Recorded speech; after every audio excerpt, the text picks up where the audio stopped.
वारणा नदी शनिवारी शिगाव तालुका वाळवा बंधाऱ्यानजीक मोठ्या प्रमाणात मळी सदृश्य रसायन आल्याने नदीपात्रात मोठ्या संख्येने मासे मृत्युमुखी पडू लागले आहेत।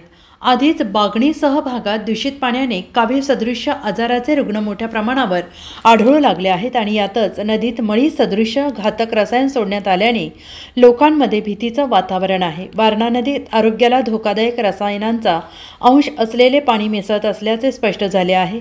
जलप्रदूषणावर नियंत्रण ठेवणारी यंत्रणा मात्र याकडे सोयीस्करपणे डोळेझाक करत आहे। नदीपात्रातील पाण्यात मिसळणाऱ्या घातक आणि जहाल रसायनामुळे शेकडो मासे मृत्युमुखी पडत आहेत, त्यामुळे नदीकाठावर दुर्गंधी पसरत आहे। नदीपात्रात सोडण्यात येणाऱ्या जीवघेण्या घातक रसायनयुक्त पाण्यामुळे नदीतील दुर्मिळ मासे देखील तडफडून मृत्युमुखी पडू लागले आहेत।